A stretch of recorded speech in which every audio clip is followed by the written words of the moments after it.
दोस्तों Microsoft Excel की इस पावरफुल और इंफॉर्मेटिव वीडियो में आप सबका स्वागत है, जहां पर आज की इस वीडियो में हम एक्सेल के 50 ऐसे फंक्शन के बारे में बात करने वाले हैं जो हर एक एक्सेल यूजर को जरूर पता होना चाहिए। अब चाहे आप एक स्टूडेंट हो, डेटा एंट्री ऑपरेटर हो, एक्सेल पे वर्क करते हो या फिर आपका खुद का कोई बिजनेस है, ये फंक्शन आपको हर फील्ड्स में काम आने वाले हैं। इसके अलावा अगर आप एक्सेल इंटरव्यू की तैयारी कर रहे हो या फिर अपने एक्सेल की नॉलेज को गेन करना चाहते हो तो वहां पे भी ये फंक्शन आपको काफी ज्यादा हेल्प करने वाले हैं। तो आज के इस वीडियो में हम एक्सेल के बेसिक फंक्शन से शुरुआत करेंगे, जिसके बाद हम इसके इंटरमीडिएट और एडवांस फंक्शन के बारे में बात करेंगे, जिसे सीखने के बाद आप एक्सेल के बड़े से बड़े डेटा सेट को बड़ी आसानी से मैनेज कर पाओगे। तो एक बात तो क्लियर है कि आज की वीडियो आपके लिए काफी ज्यादा इंपॉर्टेंट होने वाली है, तो मेक श्योर वीडियो को पूरा जरूर देखें, इसका कोई भी पार्ट मिस ना करें। वीडियो अच्छी लगे तो इसे लाइक और शेयर जरूर करें। मेरा नाम है जीतू और बिना किसी देरी के चलिए शुरू करते हैं। अब दोस्तों शुरुआत करते हैं सबसे पहले फंक्शन से, जो है काउंट फंक्शन। अब दोस्तों काउंट फंक्शन का यूज दी गई रेंज में कितने नंबर फिल हैं उसे काउंट करने के लिए किया जाता है। फिलहाल अभी तो हमारे पास ये कम डेटा है, जिसकी वजह से आप इजीली इसे काउंट कर सकते हो, लेकिन अगर हमारे पास काफी ज्यादा डेटा है 500 1000 लोगों का, तो वहां पे आप इसे कैसे काउंट करोगे? तो उस चीज के लिए आप काउंट फंक्शन का यूज कर सकते हो। इसके लिए आपको यहाँ पे आना है और फॉर्मूला लगाना है इक्वल टू काउंट। काउंट लगाने के बाद आप देख सकते हो पहले नंबर पे काउंट का सजेशन आ गया है। टैब हम दबाएंगे तो फॉर्मूला शुरू हो जाएगा। इसके बाद यहाँ से यहाँ तक इस रेंज को हमें सेलेक्ट करना है और जस्ट हिट करना है एंटर, जिसके बाद जो भी यहाँ पे काउंटिंग होगी नंबर्स की वो हमें शो हो जाएगी। तो यहाँ पे टोटल 10 नंबर फिल हैं, जिसकी वजह से यहाँ पे ये 10 शो हो रहा है। लेकिन अगर मैं किसी नंबर को यहाँ से कर देता हूँ डिलीट, तो यहाँ पे आप देख सकते हो कितने नंबर आ रहे हैं, यहाँ पे 9। यानी अब इस रेंज में टोटल कितने नंबर फिल है? 9। अगर मैं यहाँ पे कोई अल्फाबेट फिल कर देता हूँ, जैसे कि मैंने लिखा यहाँ पे रवि, तो भी यहाँ पे ये 9 ही रहने वाला है। अब ऐसा क्यों?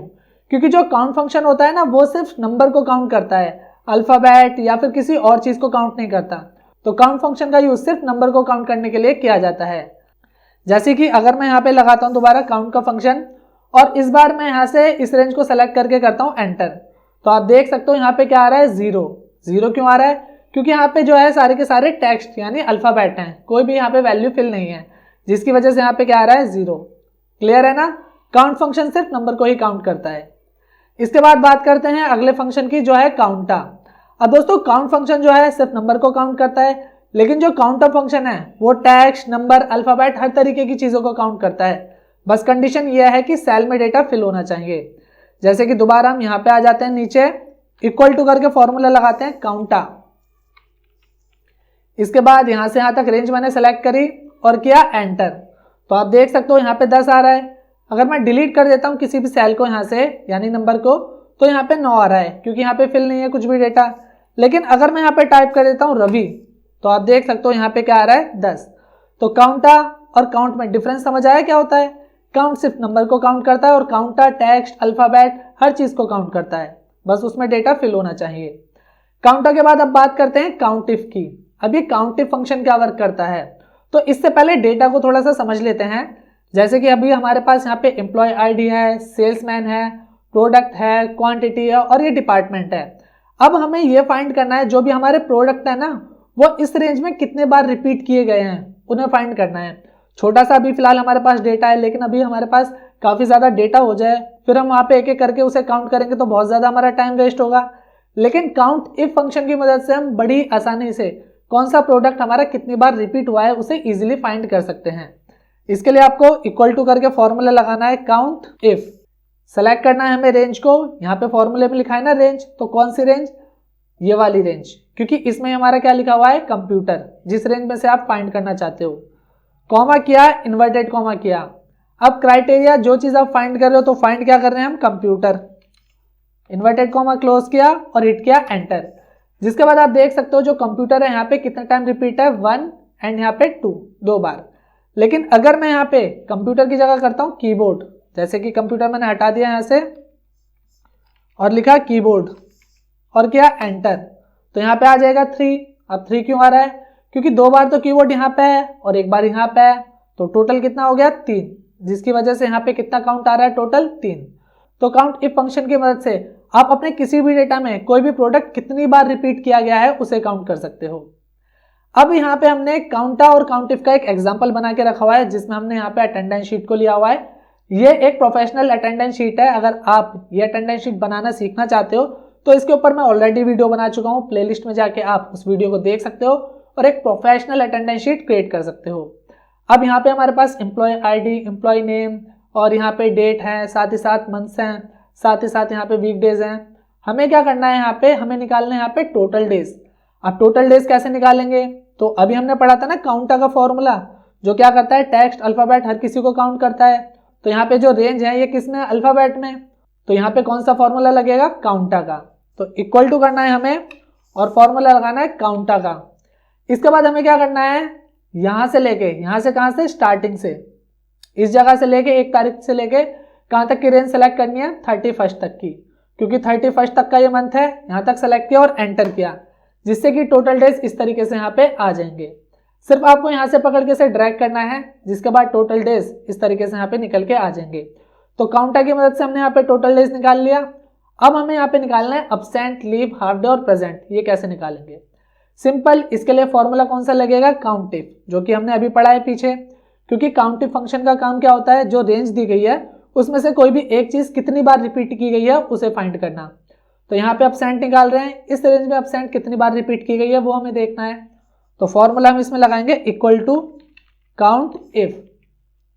इसके बाद यहाँ पे हमने क्लिक किया 31 पे, कंट्रोल शिफ्ट और यहाँ पे लेफ्ट एरो की प्रेस किया, जिससे कि लेफ्ट साइड में जितना डेटा है सबको सेलेक्ट कर लेगा। यहाँ पे थोड़ा सा आगे पहुंच गया है तो हम क्या करेंगे, शिफ्ट होल्ड करेंगे और 2 बार राइट एरो की प्रेस करेंगे, जिससे कि सिलेक्शन यहाँ तक आ चुका है। अब फॉर्मूला बार में आप देख सकते हो, यहाँ पे मैं क्लिक कर रहा हूँ, कॉमा, इन्वर्टेड कॉमा किया मैंने। फाइंड क्या कर रहे हैं, अब्सेंट। तो अब्सेंट के लिए हम यहाँ पे लिखेंगे ए, इन्वर्टेड कॉमा किया हमने क्लोज, एंड जस्ट हिट करना है एंटर। जिसके बाद आप देख सकते हो यहाँ पे इस तरीके से अब्सेंट जो है आ जाएगी। इस रेंज में कोई भी अब्सेंट नहीं है, जिसकी वजह से यहाँ पे 0 आ रहा है। लेकिन अगर मैं यहाँ पे कर दूं ए, तो आप देख सकते हो यहाँ पे क्या आ चुका है, 1 अब्सेंट। इसी तरीके से हमें लीव निकालनी है, तो लीव के लिए भी सेम फॉर्मूला लगाना है। यहाँ पे आके इक्वल टू करके फॉर्मूला लगाते हैं हम काउंट इफ। रेंज हम सेलेक्ट करते हैं यहाँ पे कंट्रोल शिफ्ट लेफ्ट एरो की, इसके बाद शिफ्ट होल्ड करके 2 बार राइट दबाया, जिससे कि सिलेक्शन यहाँ तक आ जाएगा।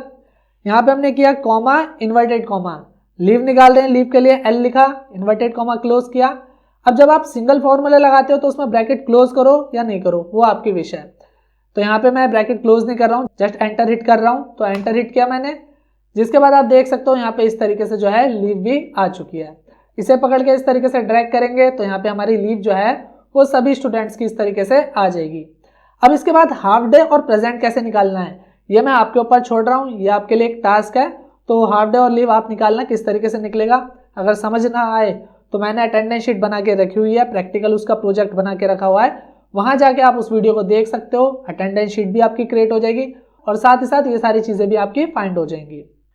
अब यहाँ पे आते हैं काउंट इफ्स में। जो अगला फंक्शन हमें देखने को मिलता है काउंट इफ के बाद वो है काउंट इफ्स। अभी हमने काउंट इफ में क्या पढ़ा था कि यहाँ पे जो हमारा प्रोडक्ट है वो कितनी बार रिपीट है, लेकिन अब हम ये चाहते हैं कि हमारा जो प्रोडक्ट है यानी कंप्यूटर वो किस रीजन में कितनी बार रिपीट किया गया है। जैसे कि आप देख सकते हो कंप्यूटर है यहाँ पे, इसका रीजन क्या है, ईस्ट। फिर यहाँ पे कंप्यूटर है, इसका रीजन क्या है, ईस्ट। इसके बाद यहाँ पे कंप्यूटर है और इसका रीजन क्या है, वेस्ट।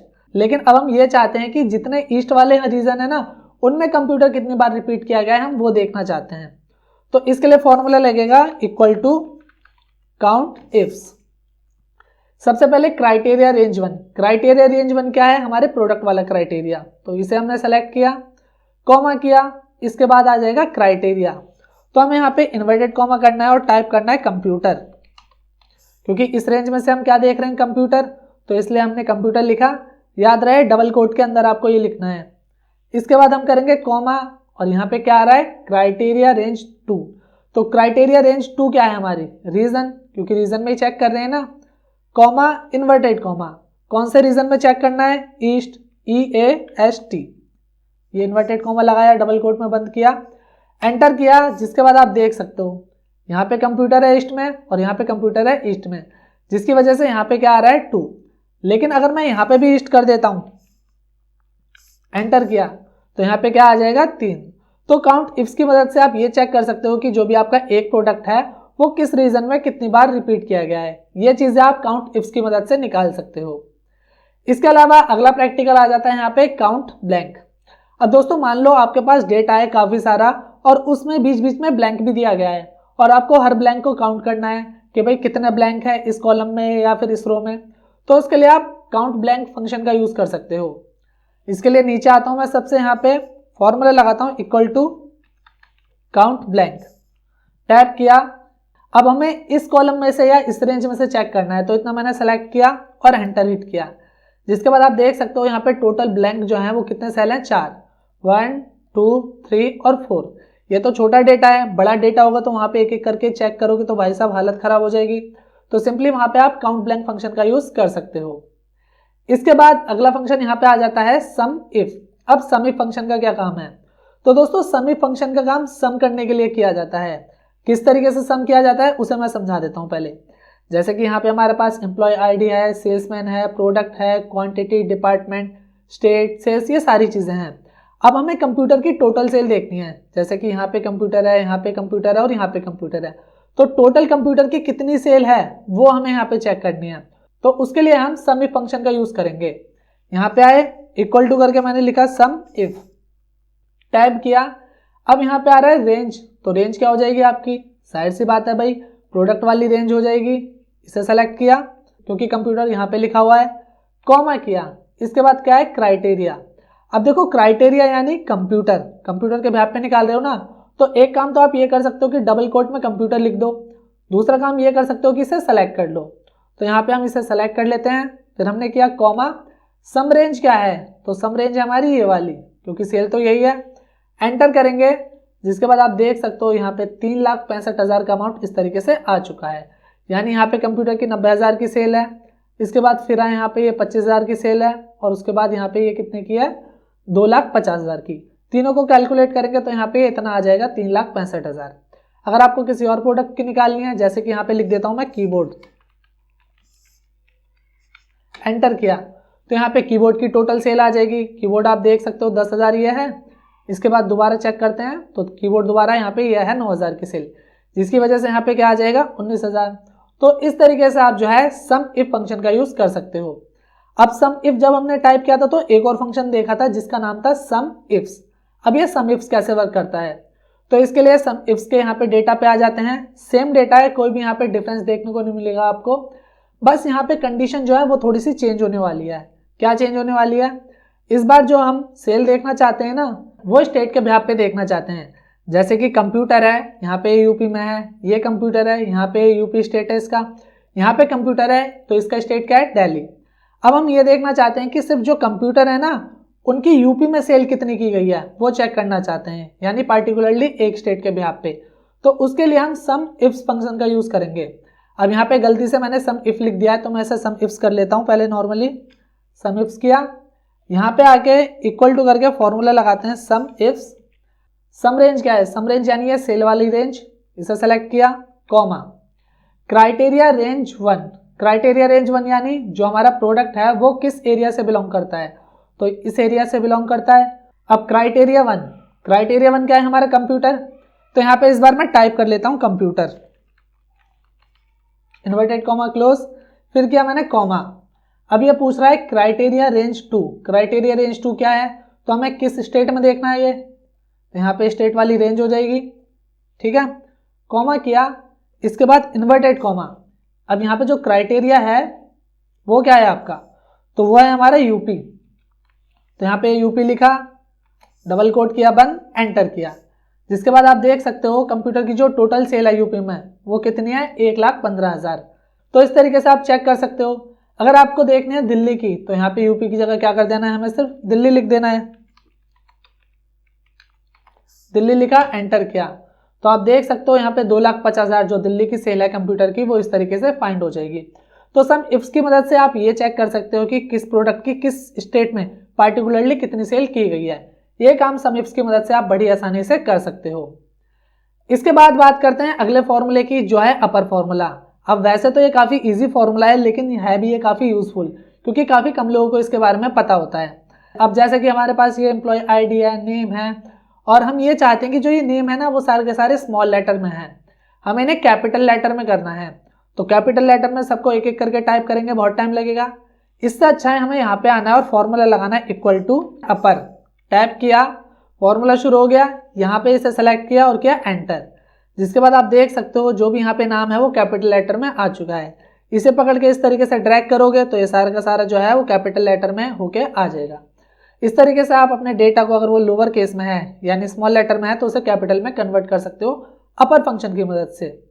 लेकिन अगर आपके पास जो डेटा है वो प्रॉपर केस में है, प्रॉपर यानी पहला कैपिटल बाकी स्मॉल, जो इंग्लिश का रूल होता है, और उसे आपको स्मॉल लेटर में कन्वर्ट करना है, तो इसके लिए फॉर्मूला लगेगा इक्वल टू लोअर। टैब दबाया, सेलेक्ट किया यहाँ पे टेक्स्ट को और एंटर किया। जिसके बाद जो आपका टेक्स्ट है वो लोअर केस में आ जाएगा। कॉर्नर पकड़ के आप डबल लेफ्ट क्लिक कर सकते हो या ड्रैग कर दो, जो आपका डेटा है वो इस तरीके से यहाँ पे आ जाएगा। अब ये तो बात हुई अपर की और लोअर की, लेकिन अगर आपको डेटा प्रॉपर में कन्वर्ट करना है तो कैसे करोगे? मान लो यहाँ पे स्मॉल में है या कैपिटल में है, कैसा भी है, लेकिन आपको प्रॉपर में चाहिए, पहला कैपिटल बाकी स्मॉल, तो इसके लिए फॉर्मूला लगेगा इक्वल टू प्रॉपर। टैप किया, सेलेक्ट किया यहाँ पे टेक्स्ट को, एंटर किया। इसके बाद यहाँ पे आना है मोहित पे, पकड़ के डबल लेफ्ट क्लिक कर दो या ड्रैग कर दो, जो आपका डेटा है वो सारा का सारा यहाँ पे फिल हो जाएगा। तो इस तरीके से आप अपर, लोअर और प्रॉपर केस का यूज कर सकते हो और अपने टेक्स्ट को अपर, लोअर या फिर प्रॉपर केस में कन्वर्ट कर सकते हो। इसके बाद बात करते हैं अगले फंक्शन की, जो है लेंथ फंक्शन। अब दोस्तों लेंथ फंक्शन की मदद से आप अपने टेक्स्ट की लेंथ को काउंट कर सकते हो, यानी उसमें कितने अल्फाबेट का यूज किया गया है। जैसे कि यहाँ पे मोहित बिष्ट लिखा है, मैं यहाँ पे आके इक्वल टू करके लिखता हूँ लेंथ, फिर टैब प्रेस करता हूँ, फिर मैं इसे सेलेक्ट करता हूँ, जैसे ही करता हूँ एंटर हिट, तो यहाँ पे क्या आ रहा है 11। 11 क्यों आ रहा है? क्योंकि यहाँ पे 11 अल्फाबेट का यूज किया गया है। 5 यहाँ पे मोहित में है और 5 यहाँ पे बिष्ट में है, और जो बीच में स्पेस का यूज किया गया है ना, ये उसे भी काउंट करता है, जिसकी वजह से यहाँ पे क्या आ रहा है 11। तो इस तरीके से अगर आप अपने डेटा में या फिर टेक्स्ट में लेंथ काउंट करना चाहते हो तो आप लेंथ फंक्शन की मदद से बड़ी आसानी से काउंट कर सकते हो। इसे पकड़ा मैंने कॉर्नर से और ड्रैग कर दिया, जिसके बाद सारा का सारा जो डेटा है यहाँ पे वो फिल हो जाएगा। इसके बाद अगले फंक्शन की बात करते हैं, जो है ट्रिम फंक्शन। अब दोस्तों ट्रिम फंक्शन का यूज टेक्स्ट में से एक्स्ट्रा स्पेस को रिमूव करने के लिए किया जाता है। जैसे कि यहाँ पे टेक्स्ट है या नाम है, आप देख सकते हो, जिसमें जो है एक्स्ट्रा स्पेस यहाँ पे लिया गया है, लेकिन हमें ये एक्स्ट्रा स्पेस खत्म करना है, तो इसके लिए हम ट्रिम फंक्शन का यूज कर सकते हैं। इसके लिए इक्वल टू करना है, फॉर्मूला लगाना है ट्रिम, और जस्ट टेक्स्ट को सेलेक्ट करना है, एंटर करना है, जिससे कि आपके टेक्स्ट में जो भी एक्स्ट्रा स्पेस होगा वो ट्रिम हो जाएगा। ट्रिम यानी खत्म हो जाएगा। यहाँ से कॉर्नर से पकड़ के इसे ड्रैग करेंगे तो ट्रिम फंक्शन जो है सभी का एक्स्ट्रा स्पेस रिमूव कर देगा। देख सकते हो आप, सभी डेटा में से एक्स्ट्रा स्पेस रिमूव हो चुका है। इसके बाद अगला फंक्शन यहाँ पे आता है यूनिक फंक्शन। यूनिक फंक्शन कैसे वर्क करता है? तो जैसे इसका नाम है वैसे इसका काम है, यूनिक। ये हमारे डेटा में से यूनिक वैल्यू फाइंड करने के लिए यूज किया जाता है। जैसे कि हमारे पास एम्प्लॉय आईडी, सेल्समैन नेम है, प्रोडक्ट है, रीजन, क्वांटिटी, डिपार्टमेंट, ये सारी चीजें हैं। अब आपसे ये बोला गया है कि भाई जो प्रोडक्ट है ना, उनमें से आपको यूनिक प्रोडक्ट फाइंड करना है, और आपके पास डेटा है 1000, 2000, तो यार एक एक करके इसे करना तो बहुत ज्यादा टफ टास्क हो जाएगा ना। तो वहां पे आप इसे सेकंड्स में कर सकते हो। किसकी मदद से? यूनिक फंक्शन की मदद से। आपको सिंपली इक्वल टू करना है, टाइप करना है यूनिक, इसके बाद जो आपके प्रोडक्ट हैं उन्हें सेलेक्ट करना है और जस्ट एंटर हिट करना है। जिसके बाद आप देखोगे कि जो भी आपके यूनिक प्रोडक्ट होंगे वो यहाँ पे इस तरीके से आ जाएंगे, जैसे कि computer, monitor, keyboard, jacket, suit. आप देख सकते हो यहाँ पे यही हमारे यूनिक प्रोडक्ट हैं। तो यूनिक फंक्शन की मदद से आप यूनिक वैल्यू या यूनिक प्रोडक्ट फाइंड कर सकते हो। अगला फंक्शन यहाँ पे आ जाता है नाउ का। अब ये नाउ फंक्शन कैसे यूज किया जाता है? तो नाउ फंक्शन की मदद से आप करंट का डेट और टाइम जो है उसे निकाल सकते हो। यहाँ पे हम आते हैं और मैं इक्वल टू करके फॉर्मूला लिखता हूँ नाउ। टैब दबाया मैंने, ब्रैकेट किया बंद, और जस्ट मैं करता हूँ एंटर हिट। तो आप देख सकते हो आज जो डेट है वो 12 तारीख है और 12 दिसंबर है, इस वजह से 12-12 आ रहा है। और जो अभी टाइम हो रहा है वो हो रहा है 3:23, जिसकी वजह से यहाँ पे ये करंट टाइम भी शो कर रहा है।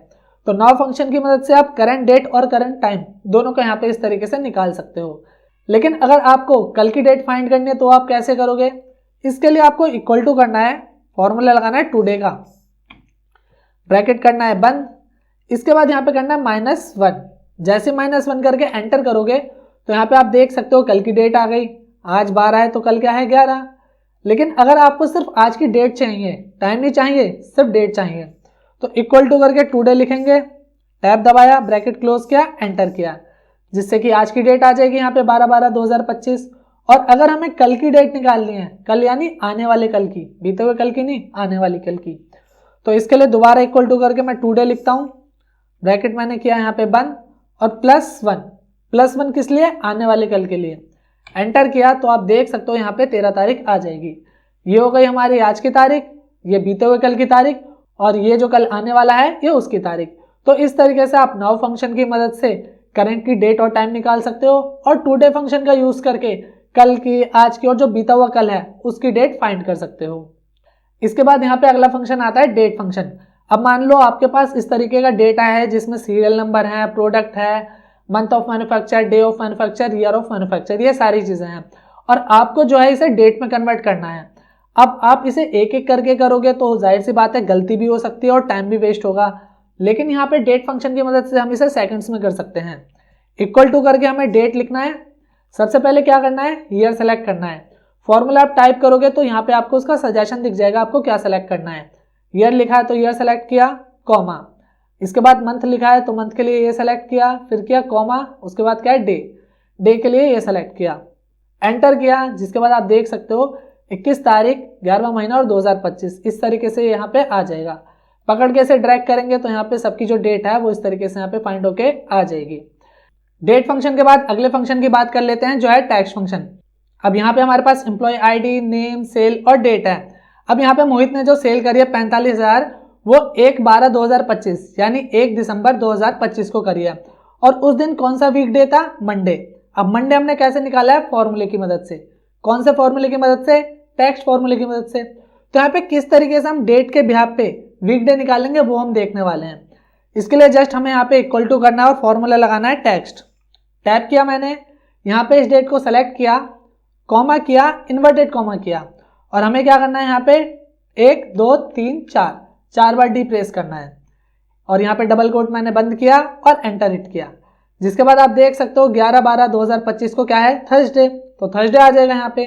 तो इस तरीके से टैक्स की मदद से आप किसी भी डेट में कौन सा वीक डे था वो फाइंड कर सकते हो। अब सबका डेटा आपको निकालना है, क्लिक करो, डबल लेफ्ट क्लिक करो, सारा का सारा जो डेटा है वो आपका इस तरीके से फाइंड होके आ जाएगा। टैक्स के बाद यहाँ पे अब अगला फंक्शन आता है लेफ्ट। अब लेफ्ट फंक्शन किस तरीके से यूज होता है, यहाँ पे आप देख सकते हो अभी जो कॉन्टैक्ट नंबर है वो कुछ इस तरीके से आ रहे हैं। मैं थोड़ा सा इन्हें ड्रैग कर देता हूँ, यानी कॉलम का साइज बड़ा कर देता हूँ, जिससे कि ये सही होके आ जाएंगे। अब यहाँ पे हमारे पास employee ID, name, contact number है। हम ये चाहते हैं कि भाई ये जो कॉन्टैक्ट नंबर है ना, इसके स्टार्टिंग के हमें 3 जो डिजिट हैं उन्हें निकालने हैं। एक एक करके टाइप करेंगे, टाइम वेस्ट होगा। सिंपली फॉर्मूला लगाएंगे इक्वल टू लेफ्ट, टैप किया, यहाँ पे डेटा सेलेक्ट कर लेंगे, टेक्स्ट है या फिर नंबर है कुछ भी है उसे सेलेक्ट कर लेंगे, कॉमा करेंगे, उसमें से हमें कितनी वैल्यू दिखानी है लेफ्ट साइड से। तो हमने लिखा 3, 3, 4, 5 जो भी आप निकालना चाहते हो वो आप टाइप कर दो और एंटर कर दो। जिसके बाद इसमें से लेफ्ट साइड से जो भी 3 वैल्यू हैं 8, 5, 9 वो यहाँ पे आ जाएंगी। इसे भी पकड़ के ड्रैग कर देंगे तो यहाँ पे हमारा डेटा जो है वो इस तरीके से आ जाएगा।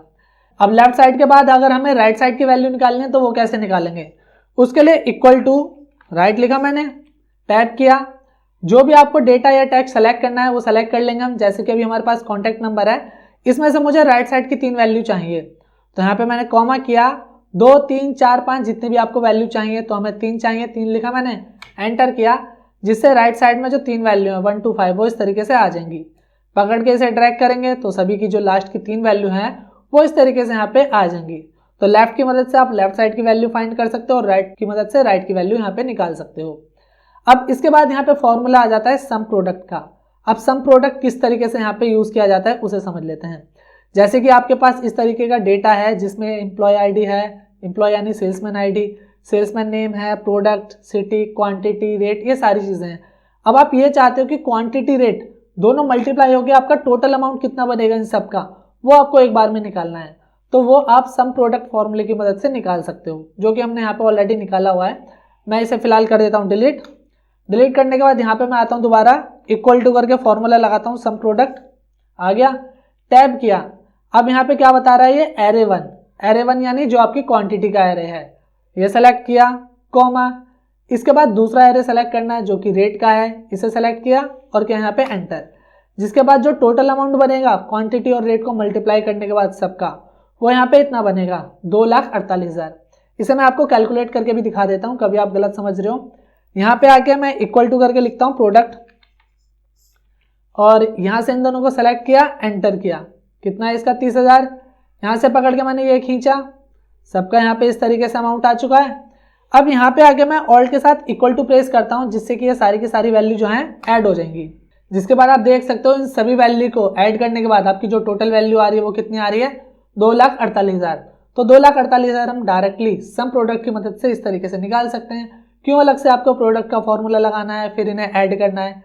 सिंपली सम प्रोडक्ट का फॉर्मूला लगाओ और जो भी टोटल अमाउंट होगा वो इस तरीके से आप निकाल सकते हो बड़ी आसानी से। इसके बाद अगला फॉर्मूला आ जाता है कॉन्केटेनेट। अब ये कॉन्केटेनेट का क्या यूज किया जाता है, कई बार जब हम इंटरव्यू में जाते हैं तो हमसे ये पूछ लिया जाता है कि भाई आपके पास ये फर्स्ट नेम है, ये मिडिल नेम है और ये लास्ट नेम है, तीनों को हमें कंबाइन करके लाना है एक साथ, तो ये कैसे करोगे। अब जिसे पता है वो तो कर लेगा, जिसे नहीं पता वो नहीं कर पाएगा। नॉर्मली कुछ लोग यहाँ पे फ्लैश फिल का यूज करेंगे, लेकिन फ्लैश फिल के लिए मैं एक चीज बता दूं, जहां आपका डेटा है उसे सिर्फ अगले ही सेल में वर्क करता है वो। जैसे डेटा आपका यहाँ पे यहाँ पे यहाँ पे तो आपको फ्लैश फिल यहाँ पे लगाना पड़ेगा। अगर आप एक सेल छोड़ के फ्लैश फिल लगाओगे तो वो अप्लाई नहीं होगा। लेकिन कॉन्केटेनेट जो फंक्शन है उसे आप कहीं भी अप्लाई कर सकते हो बिंदास बेझिझक। इसके लिए इक्वल टू करना है, कॉन्केटेनेट लिखा मैंने, टैप किया, सबसे पहले जो पहला नाम है राहुल इसे लिया, कॉमा किया। अब हम ये चाहते हैं कि भाई पहले नाम के बाद जो दूसरा नाम आया ना उसके बीच में स्पेस रहे, तो यहाँ पे डबल कोट किया मैंने, स्पेस किया, डबल कोट। डबल कोट के बीच में क्या रखा है, स्पेस, जिससे कि पहले और दूसरे नाम के बीच में स्पेस आए। फिर किया हमने कॉमा। अब यहाँ पे मिडिल नेम तो है नहीं, तो क्या करेंगे हम यहाँ पे लास्ट नेम ले लेंगे चौधरी, लेकिन यहाँ पे मैं मिडिल नेम भी लूंगा। क्यों ले रहा हूँ मिडिल नेम, क्योंकि यहाँ पे जो है अगर मैं ड्रैग करूंगा, ड्रैग करने के बाद यहाँ पे मिडिल नेम छोड़ देगा, क्योंकि हमने मिडिल नेम सेलेक्ट ही नहीं किया है। तो यहाँ पे मैं मिडिल नेम का भी रेफरेंस दे देता हूँ। कॉमा किया, इन्वर्टेड कॉमा किया, स्पेस किया, इन्वर्टेड कॉमा किया, फिर किया मैंने कॉमा, और इसके बाद क्या है यहाँ पे लास्ट नेम, इसे सेलेक्ट किया। यानी यहाँ पे पहले फर्स्ट नेम आए, स्पेस, फिर यहाँ पे मिडिल नेम आए, अगर मिडिल नेम हो तो, अगर नहीं हो तो नहीं आएगा सिंपली। इसके बाद स्पेस आए, फिर लास्ट नेम आए, एंटर किया मैंने, तो आप देख सकते हो यहाँ पे राहुल चौधरी इस तरीके से आ जाएगा। डबल लेफ्ट क्लिक करता हूँ मैं, ये आ गया यहाँ पे, और अगर मैं इसे ड्रैग करूँगा यहाँ पे तो आप देख सकते हो जितने भी हमारे नाम हैं वो इस तरीके से यहाँ पे आ चुके हैं। राहुल चौधरी, मोहित सिंह, वेश, शिव, अंशुल, जीतू, इस तरीके से यहाँ पे ये आ जाएंगे। तो सिंपली कॉन्केटेनेट फंक्शन की मदद से जो भी आपके फर्स्ट नेम, मिडिल नेम और लास्ट नेम है उन्हें आप एक साथ अरेंज कर सकते हो। इसके बाद बात करते हैं अगले फंक्शन की, जो है डेटेड इफ। अब डेटेड इफ जो है ना वो मेरा one of the most important function है। ऐसा क्यों, क्योंकि इसकी मदद से आप किसी की भी डीओबी के बिहाफ पे जो उसकी करंट डेट है उसके बिहाफ पे उसकी एज निकाल सकते हो। जैसे कि यहाँ पे ये राहुल है तो इनकी एज कितनी है, 27/5/1997 यानी 1997। करंट डेट की बात करें तो आज करंट डेट कितनी है, 12/12/2025 यानी 12 दिसंबर 2025, जिसके बिहाफ पे जो इनकी एज है वो कितनी है, 28, यहाँ पे शो कर रहा है। लेकिन इस एज को हम फाइंड कैसे करेंगे, क्या करना पड़ेगा इसके लिए, कुछ नहीं करना है, यहाँ पे आना है, इक्वल टू करके फॉर्मूला लगाना है डेटेड इफ, और आपको इस तरीके से कर देना है। याद रहे ये फॉर्मूला सजेशन में नहीं आएगा, जैसे कि अभी मैं यहाँ पे लिखता हूँ DATED, तो आप देखो सजेशन नहीं आ रहा है ना इसका, तो आपको डेटेड लिख के इफ लिखना है, शिफ्ट के साथ 9 दबाना है। कौन सा 9 दबाना है, जो अल्फाबेट के ऊपर होता है, जिससे कि ब्रैकेट ओपन हो जाएगा।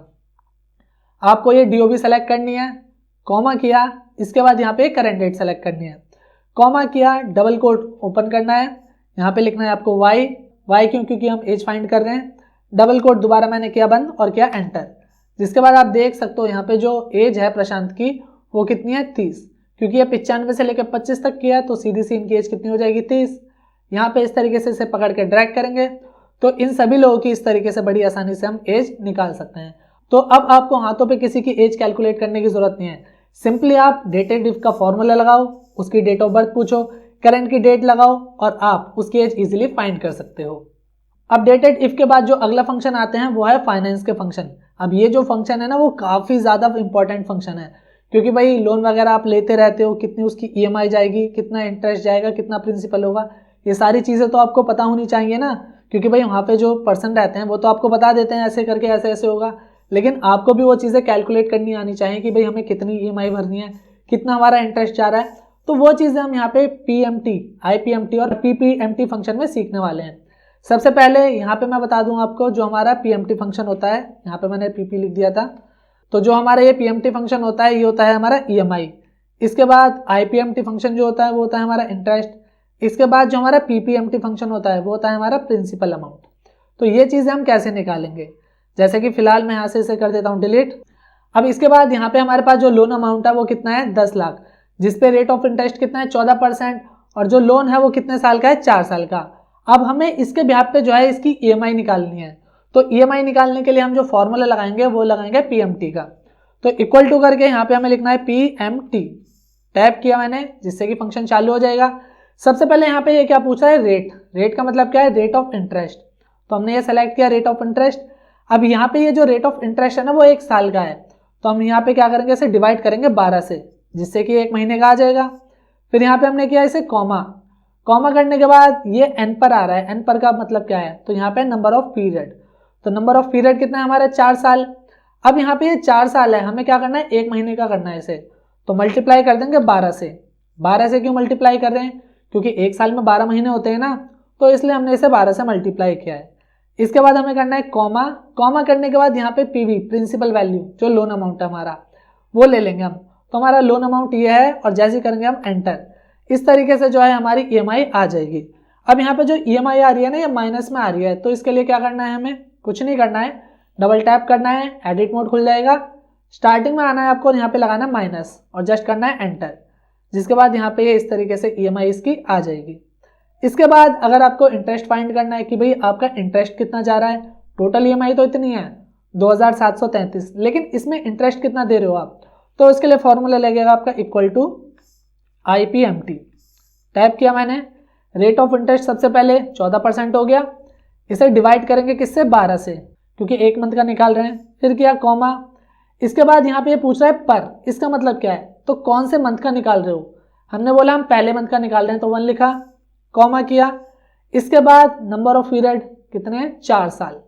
अब इस 4 साल को मल्टीप्लाई करेंगे 12 से, जिससे कि 1 महीने का आएगा, कॉमा किया। इसके बाद प्रिंसिपल वैल्यू लोन अमाउंट कितना है हमारा, ये रहा 10 लाख, जस्ट हमें करना है एंटर, जिसके बाद जो है हमारा यहाँ पे इस तरीके से आ जाएगा। अब यहाँ पे भी माइनस आ रहा है, तो इस पर डबल लेफ्ट क्लिक करेंगे, स्टार्टिंग में आएंगे और माइनस का साइन लगा देंगे, एंटर कर देंगे, जिसके बाद यहाँ पे ये भी बिल्कुल सही तरीके से आ जाएगा। अब लास्ट में हमें निकालना है प्रिंसिपल वैल्यू हमारी कितनी होगी, तो इसके लिए इक्वल टू करके PPMT फंक्शन आपको लगाना है। टैप किया, रेट यानी रेट ऑफ इंटरेस्ट 14%, इसे क्या करेंगे डिवाइड करेंगे किससे 12 से, कॉमा किया यहाँ पे। इसके बाद पीरियड, पर यानी पीरियड होता है ना, तो यहाँ पे लिखा 1, कॉमा किया। इसके बाद नंबर ऑफ पीरियड कितना है 4 साल, मल्टीप्लाई करेंगे 12 से, क्योंकि 1 महीने का निकालना है। फिर कॉमा किया, यहाँ पे लोन अमाउंट कितना है 10 लाख, और जस्ट यहाँ पे हिट कर देंगे एंटर, जिसके बाद यहाँ पे जो है आपका प्रिंसिपल अमाउंट आ जाएगा। यहाँ पे भी माइनस का साइन हटाना है, स्टार्टिंग में आओ, माइनस लगाओ, एंटर कर दो। तो इस तरीके से जो है आपकी ईएमआई आ जाएगी, इंटरेस्ट आ जाएगा और यहाँ पे प्रिंसिपल अमाउंट आ जाएगा। अब अगर आप इंटरेस्ट और प्रिंसिपल अमाउंट को ऐड करोगे तो आपकी ईएमआई आ जाएगी। यहाँ पे मैं इक्वल टू करता हूँ, ये इंटरेस्ट हो गया प्लस ये हो गया आपके प्रिंसिपल अमाउंट, एंटर किया, जिसके बाद आपका यहाँ पे देख सकते हो अमाउंट जो है 2773, जो कि ये है टोटल अमाउंट आपका इतना है 2773, जो आपकी ईएमआई है। अब इसमें से आप जो है इंटरेस्ट जो भरते हो वो है आपका 1167 रुपये, बाकी आपका प्रिंसिपल जाता है 1566 रुपये। तो इस तरीके से जो है आप ये सारी चीज़ों को कैलकुलेट कर सकते हो, किसी के ऊपर डिपेंड होने की जरूरत नहीं है आपको। इसके बाद बात करते हैं अगले फंक्शन की, जो है सब टोटल फंक्शन। अब दोस्तों सब टोटल फंक्शन का यूज किस तरीके से किया जाता है इसे समझ लेते हैं। जैसे कि आपके पास कुछ इस तरीके का डेटा है जिसमें मंथ है, प्रोडक्ट, क्वांटिटी, स्टेट, सेल, ये सारी चीजें हैं और इनके ऊपर फिल्टर लगाया गया है। अब यहाँ पे अगर हम सेल का टोटल करते हैं, इक्वल टू करके मैंने यहाँ लिखा सम, टैप किया, सबको सेलेक्ट किया और एंटर किया, तो यहाँ पे इन सबका ये सम करके हमें दिखा रहा है। लेकिन हम ये चाहते हैं कि अगर मैं यहाँ से फिल्टर अप्लाई करूँ तो जिस प्रोडक्ट पर मैंने फिल्टर अप्लाई किया ये सिर्फ उसी प्रोडक्ट का सम करके हमें शो करे। तो इस चीज़ को हम कैसे करेंगे, उसके लिए हम यहाँ पे सब टोटल फंक्शन का यूज़ करेंगे। जैसे कि अगर मैं यहाँ पे आ जाता हूँ, सेलेक्ट ऑल से मैंने क्लिक हटाया, कंप्यूटर पे क्लिक किया और ओके किया, तो आप देख सकते हो यहाँ पे कुछ भी चेंज नहीं हो रहा है। लेकिन यहाँ पे आप नोटिस करो तो यहाँ पे जो है सेल चेंज हो चुकी है। क्यों? क्योंकि यहाँ पे मैंने सब टोटल फंक्शन का यूज़ किया था इसलिए। तो इसे मैं नॉर्मली आपको करके दिखा देता हूँ दोबारा। मैं कंट्रोल Z करता हूँ, या आप नॉर्मली फिल्टर भी क्लियर कर सकते हो। यहाँ से मैंने इसे डिलीट किया, इक्वल टू किया और फॉर्मूला लगाया सब टोटल, टैब किया। अब सब टोटल जैसे आप फंक्शन लगाओगे तो यहाँ पे इस तरीके से इसके सजेशन आ जाएंगे। हमें क्या करना है, यहाँ पे 9 लिखना है क्योंकि हमें सम करना है। तो मैंने यहाँ पे 9 यानी कि 9 लिखा, कॉमा किया और ऐड हमें क्या करना है सेल को, तो सेल सेलेक्ट किया, एंटर किया, जिसके बाद टोटल सेल इस तरीके से यहाँ पे आ जाएगी। अब यहाँ पे मैं क्लिक करता हूँ और सेलेक्ट ऑल से क्लिक हटा के क्या ले लेता हूँ, कंप्यूटर, और जैसे मैं ओके करूँगा यहाँ पे तो आप देख सकते हो कंप्यूटर की जितनी भी सेल है टोटल वो यहाँ पे इस तरीके से आ जाएगी। इसके अलावा कोई और प्रोडक्ट चूज करोगे आप तो उस प्रोडक्ट की यहाँ पे टोटल सेल आ जाएगी। तो इस तरीके से आप अपने काम को आसान बना सकते हो और काम को फटाफट अपने मैनेजर को या जो आपका सीनियर है उसे करके दे सकते हो, क्योंकि अगर इस तरीके से आप अलग अलग सेल निकालोगे फिर उन्हें टोटल करोगे तो बहुत ज़्यादा टाइम लग जाएगा, लेकिन सब टोटल की मदद से आप बड़ी आसानी से उन्हें ऐड कर सकते हो। सब टोटल के बाद अगला फॉर्मूला यहाँ पे आ जाता है राउंड का। अब राउंड फॉर्मूले का यूज वैल्यू को राउंड ऑफ करने के लिए किया जाता है। जैसे कि यहाँ पे 101.25 लिखा है ना, तो इसे मैंने राउंड ऑफ किया है तो कितना है 101 यानी 101। एक चीज आप ध्यान देना, पॉइंट के बाद जो वैल्यू है अगर वो 50 से ज्यादा है तो ये पूरी वैल्यू नेक्स्ट वैल्यू में स्विच हो जाएगी यानी 102 में, और अगर ये वैल्यू 50 से कम है तो ये पिछली वैल्यू यानी 101 जो है ये उसमें ही रहेगी। जैसे कि यहाँ पे हम आ जाते हैं इक्वल टू करके मैं लिखता हूँ राउंड, सेलेक्ट किया मैंने यहाँ पे 125.61। अब 61 जो है 50 से ज़्यादा है, मैं यहाँ पे कॉमा करके 0 करता हूँ। अब मैं जैसे एंटर करूँगा तो यहाँ पे तो ये हो जाएगा 126। क्यों? क्योंकि पॉइंट के बाद वाली जो वैल्यू है वो 50 से ज़्यादा है, कम होती तो 125 रहता है लेकिन ज़्यादा है तो यहाँ पे क्या हो जाएगा 126। नाउ यू कैन सी, हो गया ना ये। तो इस तरीके से अगर आपके पास कोई वैल्यूज़ है और उन्हें आप राउंड ऑफ करना चाहते हो तो वो आप राउंड फंक्शन की मदद से बड़ी आसानी से कर सकते हो। राउंड फंक्शन के बाद यहाँ पे अगला फंक्शन आ जाता है कॉनकैट। अब कॉनकैट क्या होता है? तो दोस्तों अभी हमने पीछे एक फंक्शन पढ़ा था जिसका नाम था कॉनकैटेनेट, ये उसी का अपडेट वर्जन है जिसे हम कॉनकैट कहते हैं। क्या कहते हैं? कॉनकैट। अब इसमें हमें करना क्या है, जैसे हमारे पास एम्प्लॉय आईडी है, फर्स्ट नेम है और यहाँ पे हमारे पास ये डिपार्टमेंट है। अब हमें इन तीनों के बिहाफ पे जो है एम्प्लॉय का कोड जनरेट करना है। तो इसके लिए हम क्या करेंगे, इक्वल टू करेंगे, कॉनकैट लिखेंगे, आ रहा है ना यहाँ पे कॉनकैट। कॉनकैटेनेट तो पुराना हो गया, कॉनकैट नया है, तो मैंने आपको पुराना बता ही दिया है, अब मैं नया बता रहा हूँ। यहाँ पे मैंने कॉनकैट पे टैब दबाया जिससे कि ये फंक्शन आ गया। सबसे पहले यहाँ पे हमें क्या करना है, नाम चाहिए, तो नाम के लिए मैंने मोहित को सेलेक्ट किया। इसके बाद यहाँ पे मैंने कॉमा किया, टैक्स टू क्या हो जाएगा हमारे यहाँ पे एम्प्लॉय आईडी। फिर मैंने यहाँ पे कॉमा किया, फिर क्या सेलेक्ट करना है हमें, डिपार्टमेंट यानी फाइनेंस। एंटर किया तो ये कुछ इस तरीके से आ रहा है, लेकिन हमें तो इनके बीच में हाइफन भी चाहिए था, तो अब हाइफन कैसे लाएंगे? कुछ नहीं करना है, सिंपली एडिट मोड खोलेंगे इसका, F2 दबाएंगे और यहाँ से कॉमे के बाद आपको क्या करना है, डबल कोट ओपन करना है और यहाँ पे हाइफन लगाना है, डबल कोट क्लोज। इसके बाद क्या करना है, कॉमा। सेम चीज़ आपको यहाँ पे भी रिपीट करनी है, कॉमा है यहाँ पे, डबल कोट, हाइफन लगाया, डबल कोट और कॉमा, इस तरीके से। अब आप जैसे एंटर करोगे तो जो आपका कोड है एम्प्लॉय का वो इस तरीके से क्रिएट हो जाएगा। जो भी आप उसमें लगाना चाहते हो, @ लगाना चाहो, हैशटैग लगाना चाहो या कोई और सिंबल देना चाहो, वो सारी चीज़ें आप इस तरीके से कॉनकैट फंक्शन की मदद से कर सकते हो। या नेम आपको चाहिए एक साथ, फर्स्ट मिडिल लास्ट नेम है, उन्हें आप एक साथ अरेंज करना चाहो तो उसके लिए भी आप कॉनकैट फंक्शन का यूज़ कर सकते हो। यहाँ पे मैंने क्लिक किया, पकड़ के से ड्रैग कर देंगे तो यहाँ पे इस तरीके से जो है आपके एम्प्लॉय कोड जनरेट हो जाएंगे। अब कॉनकैट के बाद अगला फॉर्मूला यहाँ पे आ जाता है रिप्लेस। अब ये जो रिप्लेस फॉर्मूला है ये भी काफ़ी अच्छा फॉर्मूला है। करता क्या है ये जो है आपके डेटा में से वैल्यू को रिप्लेस करके वहाँ पे कुछ और चीज़ ऐड कर देता है। नॉर्मली जैसे हम रिप्लेस करते हैं चीज़ों को वही काम करता है ये। इसके लिए जैसे कि यहाँ पे आप देख सकते हो ये हमारे पास मोबाइल नंबर है और यहाँ पे जो मोबाइल नंबर है मुझे यहाँ पे 91 के बाद जो है इस तरीके से हाइफन चाहिए। अब एक एक करके मैं हाइफन लगाऊंगा तो टाइम लग जाएगा। सिंपली यहाँ पे हम रिप्लेस की मदद से इसे बड़ी आसानी से कर सकते हैं। इसके लिए यहाँ पे इक्वल टू करके रिप्लेस का फॉर्मूला लगाया मैंने, टैप किया। अब यहाँ पे सबसे पहले पूछा ये ओल्ड टेक्स्ट, तो ओल्ड टेक्स्ट हमारा ये है, कॉमा किया। अब ये पूछ रहा है स्टार्ट नंबर, कौन से नंबर से शुरू करना चाहते हो, मैंने बोला थर्ड यानी 9 1 ये 2 हो गए, 1 के बाद जो आएगा वो थर्ड होगा तो मैंने थर्ड लिया। यहाँ पे कॉमा किया, यहाँ पे किया 0, फिर किया मैंने कॉमा, अपर कोट, हाइफन लगाया, अपर कोट बंद किया, ब्रैकेट बंद किया, एंटर किया। जिसके बाद आप देख सकते हो इस तरीके से यहाँ पे जो है 91 के बाद हाइफन का साइन आ जाएगा। और अगर आप कुछ और भी ऐड करना चाहो तो वो भी बड़ी आसानी से यहाँ पे कर सकते हो। तो रिप्लेस की मदद से इस तरीके से आप अपने डेटा को रिप्लेस भी कर सकते हो। रिप्लेस के बाद यहाँ पे अगला फंक्शन आ जाता है रैंक। अब रैंक फंक्शन की मदद से आप अपने डेटा में से मार्क्स के बिहाफ पे रैंक निकाल सकते हो। जैसे कि यहाँ पे नेम है, फिर ये मार्क्स हैं और यहाँ पे ये रैंक है, ये तो मैंने निकाली हुई है। यानी इस मार्क्स में से जो ये नंबर है ना वो कौन से नंबर पे आएगा उसे हम रैंक फंक्शन की मदद से निकाल सकते हैं। तो सिंपली इसके लिए हमें करना क्या है, इक्वल टू करना है फंक्शन लगाना है रैंक, टैब किया मैंने, यहाँ पे टैब नहीं करना क्योंकि यहाँ पे कई सारे फॉर्मूले तीसरे नंबर पे आते हैं, फिर टैब करते हैं। यहाँ पे हमने सेलेक्ट किया 85 को, कॉमा किया और यहाँ से यहाँ तक इस पूरी रेंज को सेलेक्ट किया। इसके बाद हमें क्या करना है, F4 से लॉक।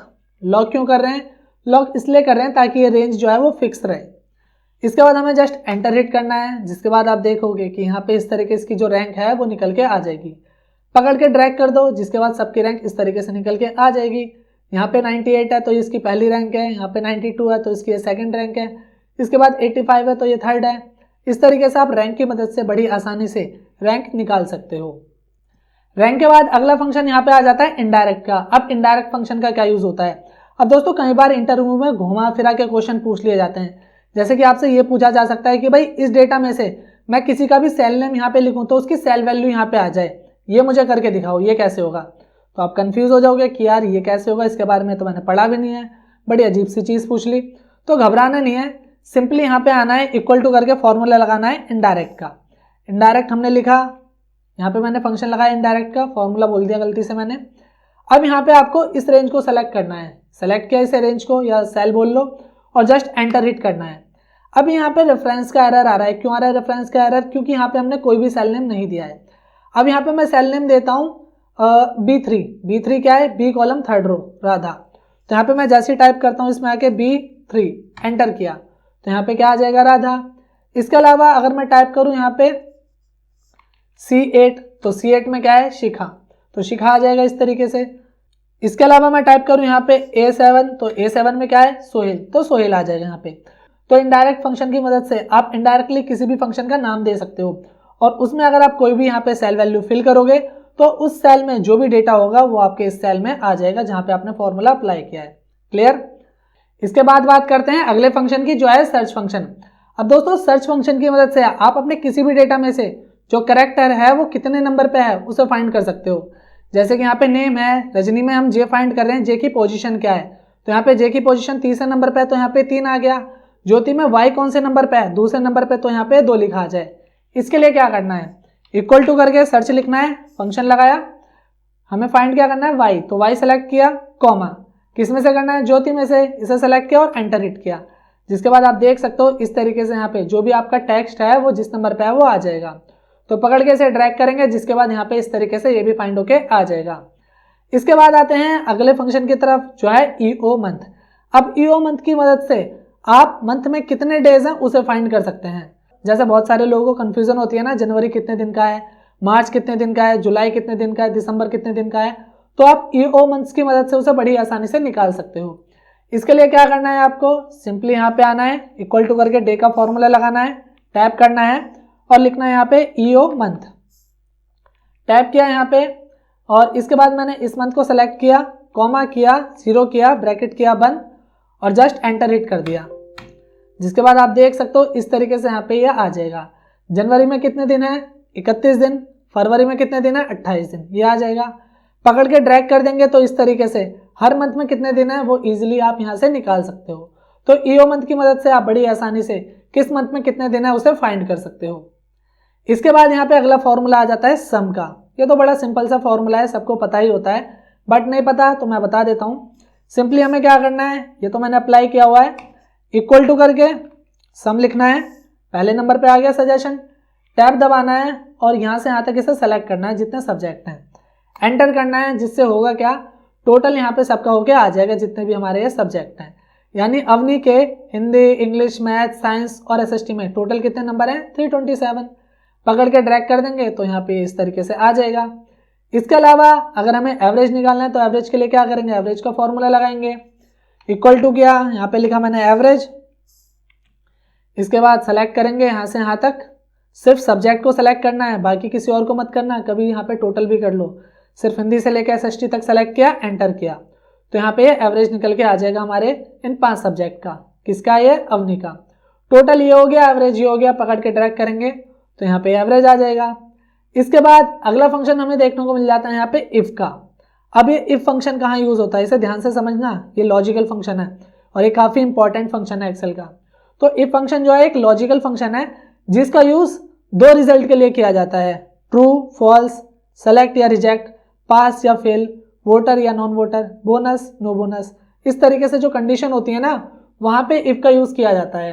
अब यहाँ पे हमारे पास जो डेटा है उसमें एम्प्लॉय आईडी है, नेम है, इसके बाद यहाँ पे एज होगा, गलती से मैंने जेंडर लिख दिया है, एज किया, सिटी, वोटर नॉन वोटर, तो हमें निकालना है यहाँ पे वोटर नॉन वोटर। यहाँ पे दो चीज़ें हैं ना, वोटर हो या नॉन वोटर हो, तो जब भी ऐसी दो चीज़ें आए, voter non voter, pass fail, select reject, तो वहाँ पे इफ फंक्शन का यूज़ करते हैं। अब यहाँ पे हम क्या करेंगे, इक्वल टू करके इफ फंक्शन लगाएंगे, टैब किया। अब यहाँ पे पूछा है लॉजिकल टेक्स्ट, लॉजिकल टेक्स्ट क्या है हमारा। अब मैं आपसे एक क्वेश्चन करता हूँ, कैसे पता लगता है कि कोई भी पर्सन वोट दे सकता है या नहीं दे सकता, वो तो उसकी एज के बिहाफ पे पता लगता है ना। तो यहाँ पे इसका जो लॉजिकल टेस्ट होगा वो क्या होगा, एज 18। अब हम ये चेक कर रहे हैं कि जो हमने वैल्यू सेलेक्ट करी है एज, ये बराबर है या बड़ी है 18 से। अगर ऐसा है तो कॉमा, इन्वर्टेड कॉमा, ये क्या हो, वोटर, डबल कोट बंद किया मैंने, कॉमा। अगर ऐसा ना हो तो डबल कोट ऑन किया दोबारा, यानी ओपन किया, नन लिखा यहाँ पे और वोटर लिख दिया, डबल कोट बंद किया, ब्रैकेट बंद और एंटर हिट किया। जिसके बाद आप देख सकते हो यहाँ पे क्या आ गया है, वोटर, क्योंकि यहाँ पे जो एज कितनी है हमने बोला था वो बराबर हो 18 के या फिर 18 से बड़ी हो, तो वोटर, अदरवाइज नन वोटर। पकड़ के इसे ड्रैग कर देंगे यहाँ से, तो इस तरीके से निकल के आ जाएगा सबका। आप देख सकते हो यहाँ पे तुषार की एज कितनी है, 17, तो ये नॉन वोटर है। विकास की एज 22 है तो ये वोटर है। राधा की एज 17 है तो यहाँ पे ये नॉन वोटर है। जीतू की एज 30 है तो यहाँ पे वोटर है। तो इस तरीके से जहाँ पे भी दो चीज़ें हैं, दो रिजल्ट आपको दिखाने हैं, वहाँ पे आप इफ फंक्शन का यूज़ कर सकते हो और डेटा को बड़ी आसानी से वहाँ पे निकाल सकते हो। क्लियर है ना? एक बार और बताऊँ? चलो बता देता हूँ एक बार और। क्या करना है आपको, इक्वल टू करके इफ लिखना है। कंडीशन क्या है इसकी, एज, एज से ही पता लगता है वोटर नॉन वोटर। इसे सेलेक्ट किया, ये बराबर हो या बड़ा हो, किससे, 18 से। जो एज सेलेक्ट करी है वो बराबर बड़ी 18 से होनी चाहिए। कॉमा, डबल कोट में क्या लिख देंगे, वोटर, डबल कोट बंद, comma, inverted comma, non voter लिख देंगे यहाँ पे, डबल कोट बंद किया, ब्रैकेट भी किया बंद और एंटर हिट किया। जिसके बाद इस तरीके से यहाँ पे वोटर नॉन वोटर हमारा सारा का सारा निकल के आ जाएगा। तो इफ का काम आप इस तरीके से कर सकते हो। बाकी अलग अलग जगह पे भी इसका यूज़ होते हैं, जैसे कि रिजल्ट में यूज़ होता है ये, बाकी और भी कई सारी चीज़ें हैं। जब आप इसे डीपली पढ़ोगे तो वहाँ पे कई जगह और ये यूज़ किया जाता है। इफ़ के बाद जो अगला फंक्शन आता है वो है इफ्स। नॉर्मली अभी हमने इफ़ पढ़ा, यहाँ पे हम पढ़ेंगे इफ्स। अब इफ़ जो यूज़ होता है ना वो एक कंडीशन के लिए यूज़ होता है, लेकिन इफ़ जो यूज़ होता है वो मल्टीपल कंडीशन के लिए ही होता है। इफ़ में अगर हमें कंडीशन चेंज करनी है तो हमें बार बार इफ़ का फॉर्मूला लगाना पड़ेगा। जैसे कि अभी हम यहाँ पे आते हैं तो यहाँ पे इफ्स का फॉर्मूला मैंने लगा के रखा हुआ है, मैं इसे डिलीट करता हूँ और यहाँ पे इफ़ का फॉर्मूला से डिवीज़न निकालता हूँ। डिवीज़न पहले कैसे निकालेंगे वो मैं बता देता हूँ आपको। कंडीशन यह है कि जो हमारी एवरेज है वो 60 या 60 से ज़्यादा हो तो फर्स्ट, 40 से ज़्यादा हो तो सेकंड, 33 से ज़्यादा हो तो थर्ड और 33 से कम हो तो फेल। इसके लिए मैं यहाँ पे मैंने एवरेज को सेलेक्ट किया, बराबर बड़ा किया किससे, 60 से, comma, inverted comma, first, comma. अब मुझे दोबारा कंडीशन देनी है तो मुझे दोबारा इफ लगाना पड़ेगा। दोबारा इफ लगाया, फिर एवरेज सेलेक्ट किया, ये बराबर या बड़ी हो दोबारा किससे, 40 से, comma, inverted comma, second, inverted comma close किया, फिर कॉमा करके इफ लिखा दोबारा। दोबारा क्यों कर रहे हैं, तीसरी कंडीशन के लिए। सेलेक्ट किया इसे, बराबर या बड़ी हो किससे, 33 से, कॉमा, इन्वर्टेड कॉमा, थर्ड, बंद किया इसे, फिर कॉमा किया, इफ लगाया एक और बार, टाइप किया। अब अगर यही जो हमारी कंडीशन है या एवरेज है वो लेस देन है 33 से, कॉमा, इन्वर्टेड कॉमा, तो क्या आ जाइए, फेल। फेल लिखा, ब्रैकेट बंद, एंटर किया, तो यहाँ पे क्या आ गया, ये फर्स्ट। तो अभी आप देख सकते हो 4 जगह मैंने इफ लगाया है, यहाँ पे, यहाँ पे, यहाँ पे और यहाँ पे, क्योंकि 4 जगह चेक किया है ना। लेकिन इफ्स में हमको इतनी सारी चीज़ें करने की ज़रूरत नहीं है, सिंपली हमें एक बार इफ्स लगाना है। टैप किया मैंने, यहाँ पे हम क्या करेंगे, सेलेक्ट करेंगे एवरेज, ये एवरेज बराबर या बढ़िया है 60 से, कॉमा, इन्वर्टेड कॉमा, फर्स्ट, इसके बाद कॉमा किया, फिर दोबारा एवरेज सेलेक्ट करना है। अब हमें दोबारा इफ्स नहीं लगाना, सिर्फ कंडीशन सेलेक्ट करनी है और बताना है। ये बराबर या बड़ा है किससे, 40 से, comma, inverted comma, second, comma, फिर यही एवरेज बराबर या बढ़िया किससे, 33 से, comma, inverted comma, third, comma, यही परसेंटेज या एवरेज बराबर, बराबर नहीं लेस देन है 33 से, comma, inverted comma, fail. Enter किया, एंटर किया, तो क्या आ जाएगा यहाँ पे इस तरीके से। फर्स्ट आप देख सकते हो सिर्फ मैंने स्टार्टिंग में इफ्स का यूज़ किया है, बाकी कहीं भी मैंने इफ का यूज नहीं किया है। तो इस तरीके से जो है आप इफ्स का यूज मल्टीपल कंडीशन के लिए कर सकते हो और अपने काम को आसान बना सकते हो। इससे टाइम भी आपका जो है वेस्ट होने से बचेगा। बार बार इफ लिखोगे तो उसमें तो टाइम वेस्ट होगा ना।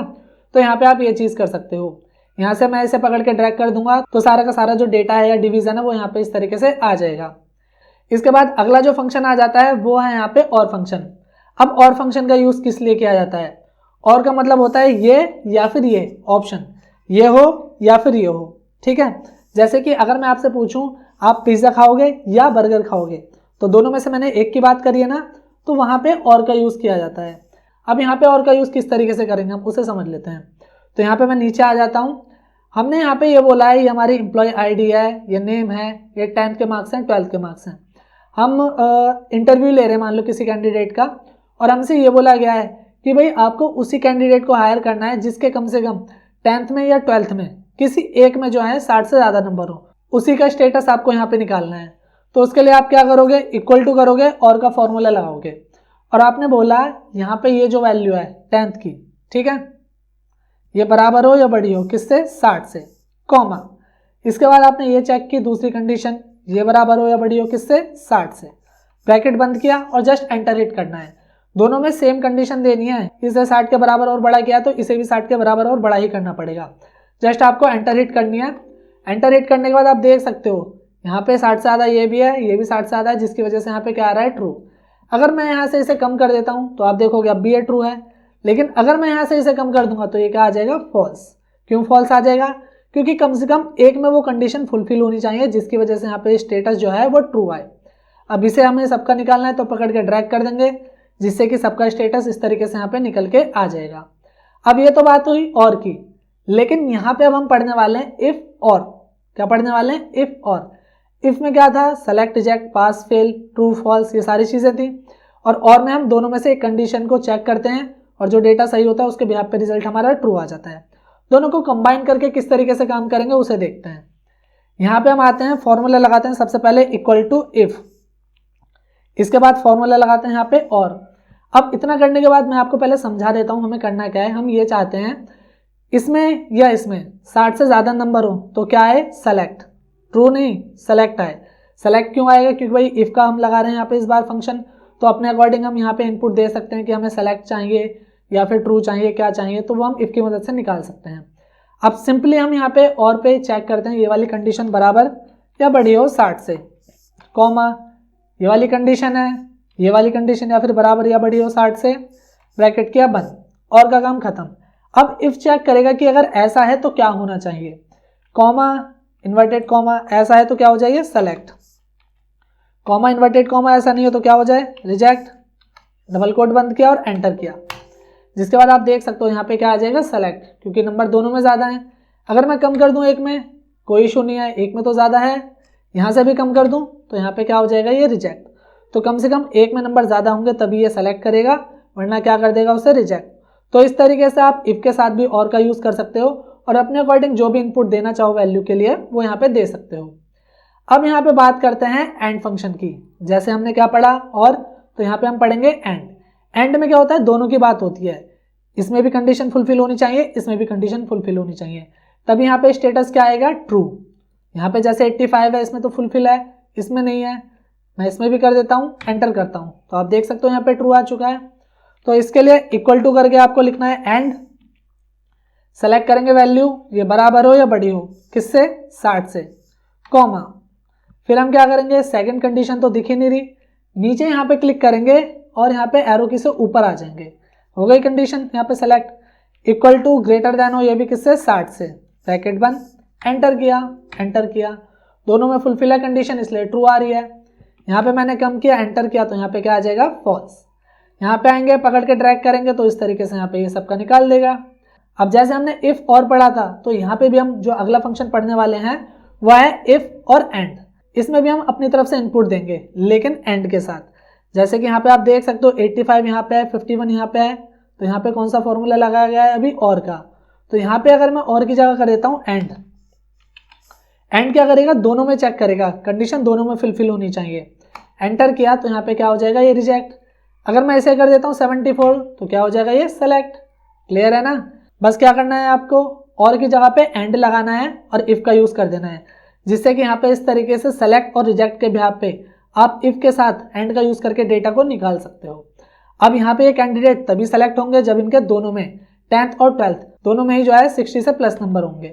यहाँ पे आप देख सकते हो दोनों में जिसके 60 से प्लस है वही सेलेक्ट है, बाकी के सारे क्या हैं रिजेक्ट। तो समझ आ गया आपको एंड का यूज, और का यूज, इफ प्लस और, इफ प्लस एंड दोनों समझ आ गए होंगे। इसके बाद यहाँ पे आते हैं अगले फंक्शन पे जो है नॉट का फंक्शन।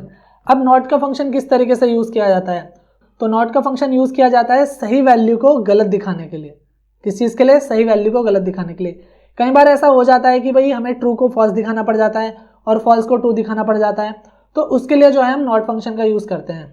जैसे कि यहाँ पे आप देख सकते हो ये ग्रीन है, यहाँ पे क्या आ रहा है फॉल्स, ठीक है। अब ये वर्क कैसे करता है, इक्वल टू किया, यहाँ पे मैंने फॉर्मूला लगाया नॉट, इसे सेलेक्ट किया, इक्वल टू किया और डबल कोट में लिख देते हैं यहाँ पे black, inverted comma close, enter किया, तो यहाँ पे क्या आ रहा है फॉल्स। हमने बोला है कि अगर ये वैल्यू जो है वो अगर ब्लैक के बराबर है तो यहाँ पे क्या आ जाए फॉल्स, क्योंकि इसका काम क्या होता है अपोजिट दिखाना। लेकिन अगर मैं ब्लैक की जगह कुछ और कर देता हूँ, जैसे कि मैंने किया यहाँ पे व्हाइट, तो यहाँ पे क्या आ जाएगा ट्रू। तो सिंपली यहाँ पे नॉट फंक्शन का यूज किस लिए किया जाता है, फॉल्स वैल्यू दिखाने के लिए, ट्रू को फॉल्स और फॉल्स को ट्रू दिखाने के लिए। क्लियर है, कोई इसका ज्यादा काम होता नहीं है, बट नॉर्मली था तो मैंने बता दिया आपको। नॉट के बाद अगला जो फंक्शन आता है वो है एक्सोर फंक्शन। अब ये फंक्शन भी बड़ा काम का फंक्शन है, तो इसे पहले समझा देता हूँ मैं किस तरीके से वर्क करता है।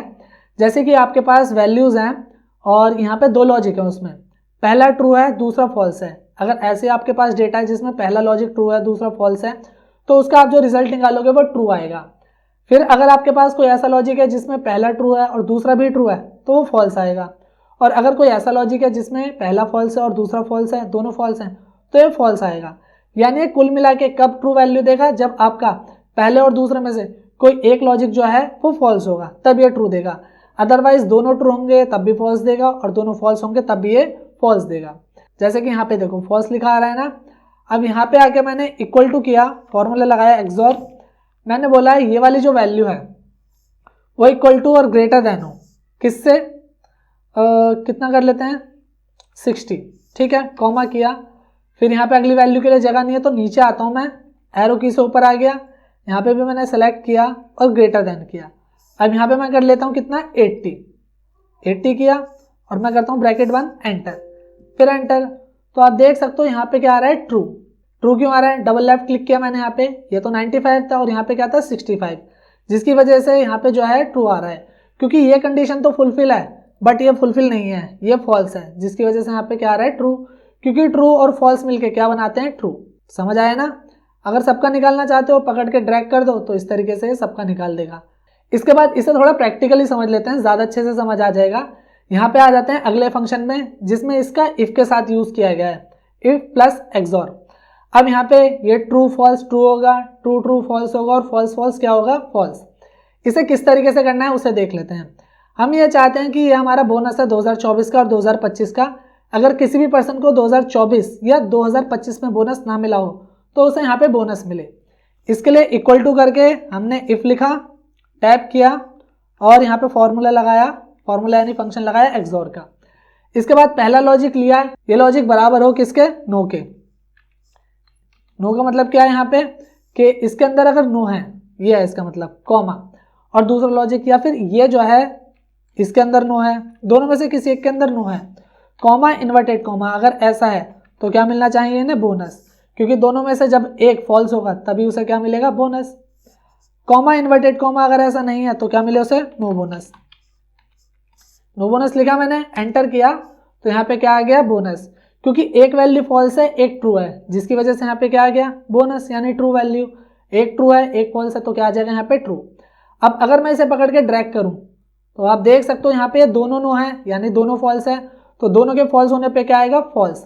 अगर दोनों ट्रू हैं, ये भी ट्रू है ये भी ट्रू है, तो भी क्या आएगा फॉल्स। देख सकते हो ये भी ट्रू है ये भी ट्रू है तो क्या आएगा फॉल्स। तो इस तरीके से आप एक्सोर फंक्शन का यूज यहाँ पे कर सकते हो इफ के साथ। इसके बाद यहाँ पे अगला फंक्शन आ जाता है लुकअप फंक्शन।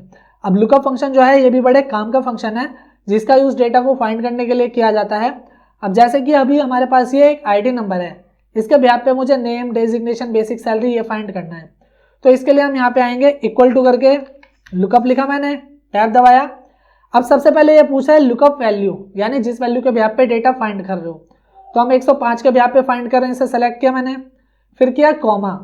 इसके बाद ये पूछ रहा है यहाँ पे एरे, एरे क्या होता है। अब दोस्तों यहाँ पे एरे का मतलब ये है कि जो आपकी लुकअप वैल्यू है वो होनी चाहिए पहले कॉलम में, और जिसका डेटा आप निकाल रहे हो, निकाल क्या रहे हो नेम, वो होना चाहिए लास्ट कॉलम में। तो ये हमारी कंडीशन फुलफिल हो गई। यहाँ पे आईडी नंबर है वो पहले कॉलम में हो गया, और निकाल नेम रहे हैं तो नेम हमारा लास्ट कॉलम में आ गया। इस तरीके से एंटर हिट करेंगे तो यहाँ पे इस तरीके से शिवम आ जाएगा। डेजिग्नेशन निकालना है, इक्वल टू लुकअप लिखा, lookup value 105 comma ID number, यहाँ पे ये पहले कॉलम में आ गया, डेजिग्नेशन लास्ट कॉलम में आ गया। कंडीशन फुलफिल हो गई, एंटर किया, आ गया ये। बेसिक सैलरी इक्वल टू करेंगे, लुकअप लिखा, लुकअप वैल्यू कॉमा, पहले कॉलम में आ गई हमारी आईडी नंबर, और बेसिक सैलरी लास्ट कॉलम में आना चाहिए, तो सेलेक्ट किया इसे और एंटर किया। जिसके बाद आप देख सकते हो लुकअप फंक्शन की मदद से बड़ी आसानी से हमने यहाँ पे नेम, डेजिग्नेशन और बेसिक सैलरी को फाइंड कर लिया है। अब यहाँ पे प्रॉब्लम ये है कि अभी तो हमारे पास जो है वो रोज ज़्यादा हैं, बट अगर कॉलम ज़्यादा होते हैं ना, ये तो डेटा को हॉरिजॉन्टली निकालेगा, तो ये इसमें प्रॉब्लम होने लग जाती है। तो इसका सॉल्यूशन क्या है? इसका सॉल्यूशन ये है कि इसके ऊपर मैंने प्रॉपर एक वीडियो बना के रखी हुई है, प्लेलिस्ट में जाके आप देख सकते हो। वहाँ पे ऑल लुकअप्स के अंदर आपको इसके सारे सॉल्यूशन मिल जाएंगे, जिसके अंदर आपको lookup, H lookup, V lookup और इनके मैच के साथ, कॉलम के साथ जो यूज है सब मैंने बता रखे हैं। वहाँ पे जाके आप उस वीडियो को देख सकते हो और लुकअप के जितने भी फंक्शन है उन्हें अच्छे से समझ सकते हो। नॉर्मली यहाँ पे फिलहाल मैं छोटे जो फंक्शन है उन्हें क्लियर कर देता हूँ। लुकअप के बाद अगला फंक्शन यहाँ पे हमें देखने को मिल जाता है वी लुकअप। अब वी लुकअप का यूज वर्टिकल डेटा को फाइंड करने के लिए किया जाता है। वी लुकअप में कॉलम ज्यादा हो, रो ज्यादा हो, कोई मतलब नहीं है, ये डेटा को वर्टिकली ही निकालता है। यहाँ पे हम आएंगे, इक्वल टू करके वी लुकअप लिखा मैंने, टैप किया, लुकअप वैल्यू ये हो जाएगी, कॉमा किया। अब जब आप फॉर्मूला लगाओ ना, तो जो यहाँ पे लिखा आता है यहाँ पे सिंटैक्स, उसे जरूर पढ़ना। लुकअप वैल्यू यानी जिसका डेटा निकाल रहे हो 105 वो हो गया। टेबल एरे यहाँ पे हो जाएगा टोटल डेटा, आईडी नंबर से लेके यहाँ पे बेसिक सैलरी, कॉमा। इसके बाद है कॉलम इंडेक्स नंबर। इस पूरे डेटा में से कौन सा कॉलम नंबर निकाल रहे हो? तो हम निकाल रहे हैं नेम का। नेम कौन से नंबर पे है? पहले, दूसरे पे। तो 2 लिखा यहाँ पे मैंने, कॉमा किया, 0 किया और किया एंटर। जिसके बाद यहाँ पे इस तरीके से नेम आ जाएगा। ऐसे हम डेजिग्नेशन निकाल लेंगे और ऐसे ही बेसिक सैलरी निकाल लेंगे। डेजिग्नेशन में यहाँ पे कॉलम नंबर 3 आ जाएगा, बेसिक सैलरी में यहाँ पे 4 आ जाएगा। लेकिन अगर मैं यहाँ से इस तरीके से कॉर्नर से पकड़ के इसे ड्रैग करूँ, तो यहाँ पे आप देख सकते हो कि जो इसका आंसर आ रहा है वो गलत आ रहा है। 105 में जो इसकी सैलरी है वो कितनी है शिवम की? 15,000, बट यहाँ पे तो ये 40,000 आ रहा है। तो इसका क्या सॉल्यूशन है? इसका सॉल्यूशन है हमारे अगले फॉर्मूले में, जो है वी लुकअप प्लस मैच। अब यहाँ पे वी लुकअप प्लस मैच का जो ये फॉर्मूला है, फंक्शन है, ये कैसे यूज होगा? इसके लिए हमें इक्वल टू करके वी लुकअप लिखना है, टैप किया, लुकअप वैल्यू 105 हो गई, कॉमा किया, टेबल एरे यानी पूरे टेबल का डेटा, इसे सेलेक्ट किया। इसके बाद कॉमा। अब यहाँ पे हमें कॉलम इंडेक्स नंबर नहीं देना, कभी आप यहाँ पे 2 टाइप कर दो, नहीं।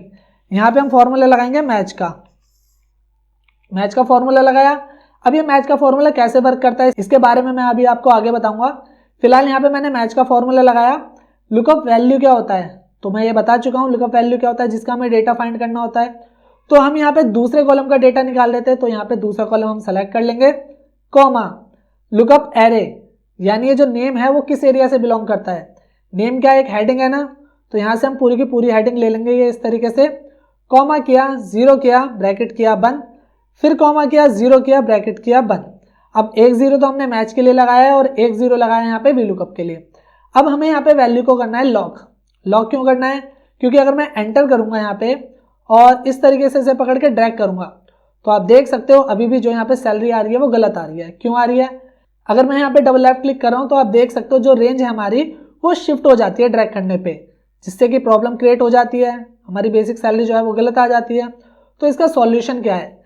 इसका सॉल्यूशन है आपको आना है यहाँ पे शिवम पे, जहाँ पे फॉर्मूला अप्लाई किया था आपने, A15 यानी ए कॉलम 15 रो, जो ये 105 है, इसके बीच में कर्सर रख के F4 से करना है इसे लॉक। इसके बाद A2 पे क्लिक किया, F4 से इसे लॉक करो, D12 पे क्लिक किया, इसे लॉक करो। ये A2 D12 क्या है? यानी यहाँ से लेके यहाँ तक का डेटा। इसके बाद मैच में B14 को लॉक नहीं करना। B14 है क्या? B कॉलम 14 रो यानी नेम, इसे लॉक कर देंगे और उसके बाद खींचेंगे तो समय सिर्फ नेम आएगा, इसलिए इसे लॉक नहीं करना। इसकी रेंज लॉक करनी है। A14 पे क्लिक किया, इसे लॉक किया, D14 पे क्लिक किया, इसे लॉक किया, अब किया एंटर। अब अगर मैं यहाँ पे इसे खींचूंगा इस तरीके से तो आप देख सकते हो जो सैलरी 105 पे शिवम की 15,000 वो बिल्कुल सही आ चुकी है।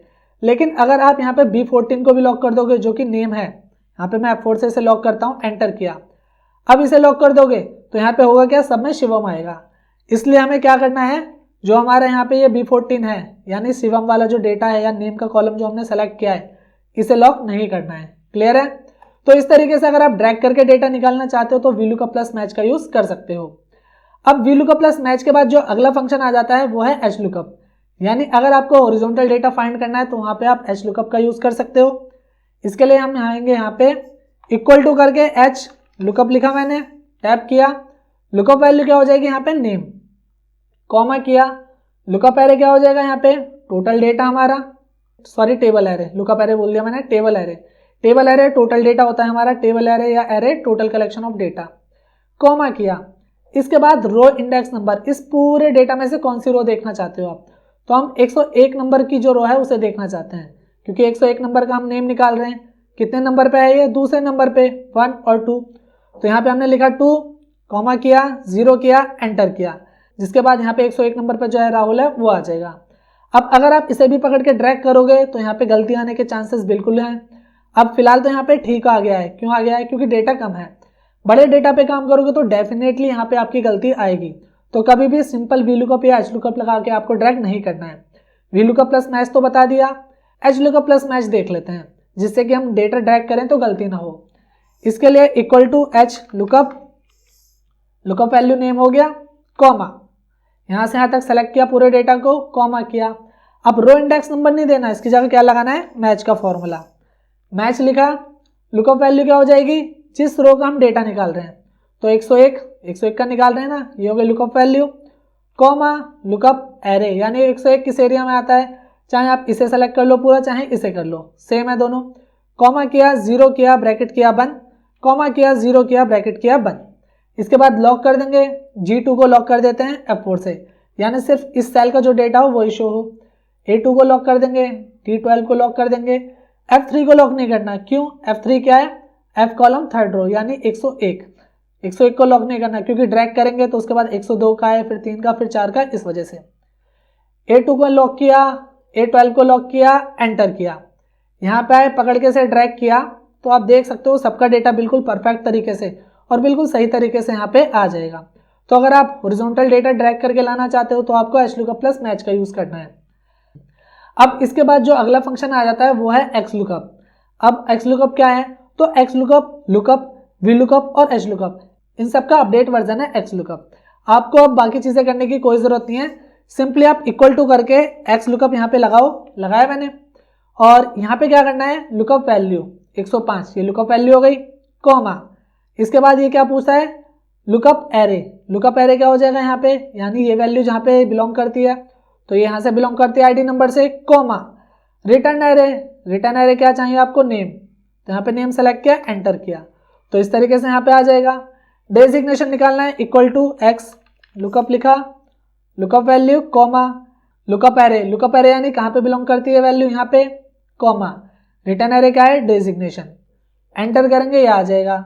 सैलरी निकालनी है, इक्वल टू X, लुकअप लिखा, lookup value, comma, lookup array, comma, return array, basic salary, enter किया, ये आ जाएगा।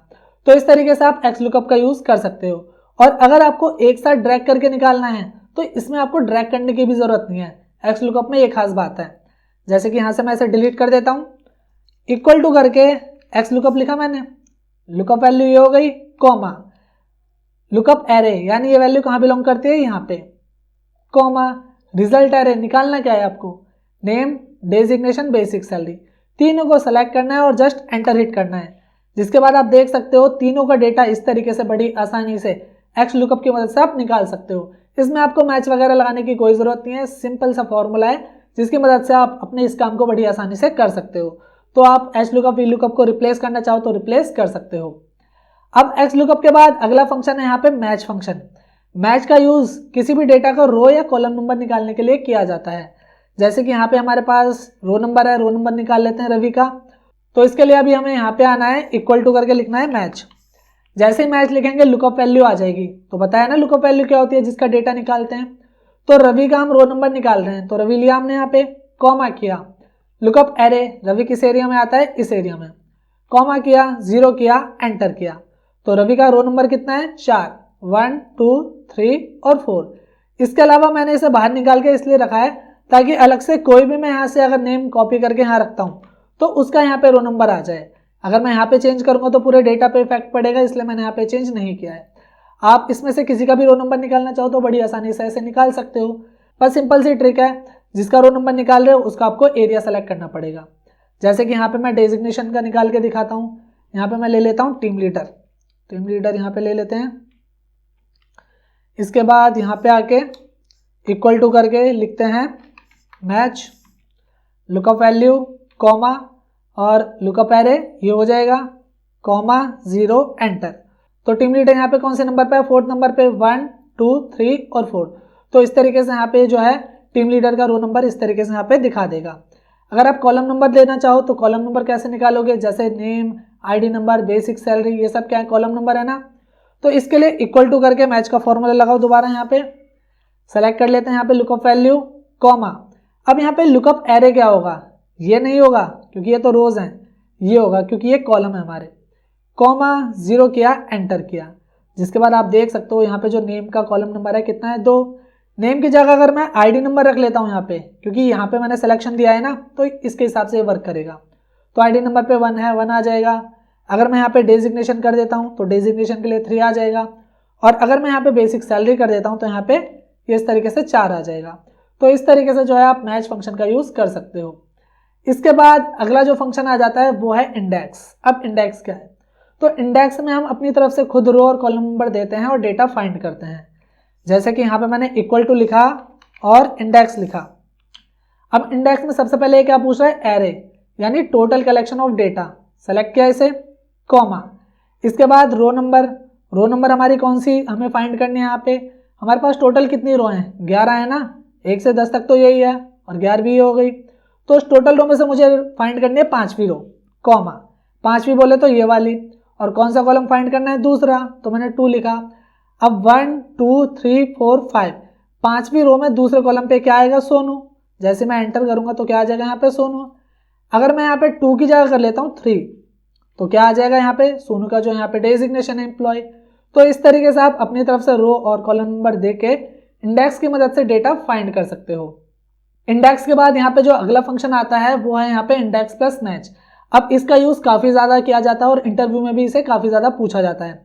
अब आपसे ये पूछा जा सकता है कि भाई यहाँ पे आईडी नंबर है, जो भी आईडी नंबर दो उसके अकॉर्डिंग यहाँ पे नेम आ जाए, ये आपसे पूछा जा सकता है। प्लस आपसे ये भी पूछा जा सकता है कि भाई आईडी नंबर तो हम चेंज करें, उसके भी पे डेटा चेंज हो जाए, लेकिन अगर हम यहाँ से इसकी हेडिंग भी चेंज करें, जैसे कि यहाँ पे नेम की जगह डेजिग्नेशन या बेसिक सैलरी करें, तो यहाँ पे 104 पे जो डेजिग्नेशन हो या बेसिक सैलरी हो वो आ जाए। वो कैसे करेंगे, तो इसके लिए आपको 2 जगह मैच लगाना पड़ेगा इंडेक्स के साथ। कैसे करेंगे उसे ध्यान से देखना। इक्वल टू करके यहाँ पे लिखा मैंने इंडेक्स, सबसे पहले टोटल जो डेटा है हमारा उसे सेलेक्ट कर लेंगे, कॉमा किया, फिर यहाँ पे लगाएंगे मैच का फॉर्मूला, टैप किया मैंने। लुकअप वैल्यू क्या हो जाएगी हमारी, सबसे पहले 104 के लिए लगाते हैं, कॉमा।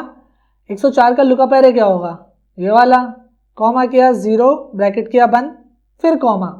अब दोबारा लगाएंगे मैच का फॉर्मूला। अब यहाँ पे नेम सेलेक्ट करेंगे लुकअप वैल्यू में, कॉमा, लुकअप एरे यानी नेम का लुकअप एरे क्या हो जाएगा, ये वाला, कॉमा किया, 0 किया, ब्रैकेट किया बंद और किया एंटर, एंटर। जिसके बाद आप देख सकते हो 104 नंबर पे जो नाम है वो आ जाएगा। मैं यहाँ पे करता हूँ 106, तो 106 पे जो नाम है वो आ जाएगा। अगर मैं नेम की जगह पे डेजिग्नेशन करता हूँ, यहाँ पे मैंने लिया डेजिग्नेशन, तो यहाँ पे आप देख सकते हो डेजिग्नेशन 106 पे जो है वो यहाँ पे इस तरीके से आ जाएगा। तो इंडेक्स और मैच का इस तरीके से आप यूज कर सकते हो। मैं एक और बार फॉर्मूला लगा के दिखा देता हूँ। इक्वल टू इंडेक्स लिखा मैंने यहाँ पे, डेटा सेलेक्ट किया, कॉमा किया, मैच का यहाँ पे मैंने फंक्शन लगाया और यहाँ पे सबसे पहले मैच लगेगा आईडी नंबर के लिए जो वैल्यू है, कॉमा किया, लुकअप एरे ये हो जाएगा यहाँ पे, कॉमा किया, 0 ब्रैकेट किया बंद, फिर कॉमा किया, फिर लगाएंगे यहाँ पे मैच, टैप किया। इसके बाद यहाँ पे हम लेंगे डेजिग्नेशन, क्योंकि इसके लिए भी लगा रहे हैं ना, ये लिया, कॉमा, यहाँ पे इसका लुकअप एरे ये हो जाएगा, कॉमा, 0 ब्रैकेट बंद, एंटर किया, फिर एंटर किया। 106 पे जो भी स्टाफ है वो आ जाएगा। मैं यहाँ पे लिखता हूँ 109, तो 109 पे शिवम है, तो यहाँ पे शिवम है, शिवम का जो डेजिग्नेशन है वो स्टाफ है वो आ गया। यहाँ पे मैं लिखता हूँ 102, तो 102 पे जो डेजिग्नेशन है वो है यहाँ पे असिस्टेंट मैनेजर, तो वो आ जाएगा। इसके अलावा अगर मैं यहाँ पे बेसिक सैलरी को यहाँ पे रखता हूँ तो आप देख सकते हो 102 की जो बेसिक सैलरी है कितनी है 45,000, वो यहाँ पे इस तरीके से आ जाएगी।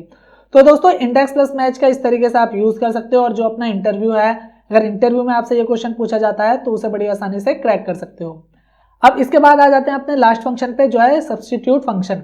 नॉर्मली वैसे तो 50 फंक्शन बताने थे मुझे, बट एक फंक्शन एक्स्ट्रा हो गया है तो इसे भी समझ ही लेते हैं। तो इसमें हमें करना क्या है, पहले इस चीज़ को समझ लेते हैं। जैसे कि हमारे पास यहाँ पे ये एम्प्लॉय हैं और उनमें हमें यहाँ पे सबको इस तरीके से कॉम्प्लीमेंट देना है। जैसे कि यहाँ है Jitu is a hard working employee, Radha is a hard working employee. अब सब में ही मैं इस तरीके से एक एक करके टाइप करके फिल करूँगा तो यार टाइम तो वेस्ट होगा ना। तो यहाँ पे हम क्या कर सकते हैं, सब्स्टिट्यूट का यहाँ पे फंक्शन लगा सकते हैं। तो इसके लिए यहाँ पे मैंने इक्वल टू किया और सब्स्टिट्यूट यहाँ पे फंक्शन लिखा। सबसे पहले हमें टेक्स्ट को सेलेक्ट करना है। तो टेक्स्ट कौन सा है हमारा, ये वाला पहला वाला टेक्स्ट ले लिया है मैंने, ठीक है, क्योंकि नॉर्मली मैंने टाइप करके रखा हुआ है इसलिए, इस पर तो फॉर्मूला लगा है इसलिए इसे नहीं लिया। और F4 से इसे कर देना है लॉक। लॉक क्यों किया है, क्योंकि सब में ही हमें ये चाहिए। कॉमा किया, ओल्ड टेक्स्ट, तो ओल्ड टेक्स्ट में भी मैं क्या ले लेता हूँ, जीतू, क्योंकि हमारा ओल्ड टेक्स्ट है। कॉमा किया, नया टेक्स्ट क्या लेना है हमें, मोहित, यानी जीतू की जगह पे क्या आ जाए, मोहित। एंटर करना है, जिसके बाद आप देख सकते हो इस तरीके से यहाँ पे कॉम्प्लीमेंट आपका रेडी हो जाएगा। समझ नहीं आया, कोई बात नहीं, दोबारा बताते हैं। इक्वल टू करके सब्स्टिट्यूट आपको यहाँ पे फंक्शन लगाना है। टेक्स्ट, वो टेक्स्ट सेलेक्ट करना है जो आपको रिपीट करवाना है। तो ये है हमारा टेक्स्ट या कॉम्प्लीमेंट। F4 से मैंने इसे कर दिया लॉक। कॉमा किया, इसके बाद ओल्ड टेक्स्ट हमारा ये हो जाएगा जीतू, जो हमारा नाम है, कॉमा, और नया यहाँ पे क्या आ जाए, जीतू की जगह पे मोहित। सिंपली एंटर कर देंगे, जिसके बाद आप देख सकते हो जो आपका कॉम्प्लीमेंट है इस तरीके से यहाँ पे वो रेडी हो जाएगा। आई होप दोस्तों एक्सेल के यहाँ पे ये 50 फंक्शंस आपको क्लियर हो गए होंगे और आपको समझ आ गया होगा कि किस तरह से इन फंक्शन का यूज किया जाता है। फिर भी आपके दिमाग में इन फंक्शन से रिलेटेड कोई भी डाउट है तो नीचे कमेंट बॉक्स में जरूर मेंशन करें। वीडियो अच्छी लगी हो तो हमेशा की तरह इसे लाइक और शेयर जरूर करें। मिलते हैं नेक्स्ट वीडियो में, तब तक के लिए थैंक यू।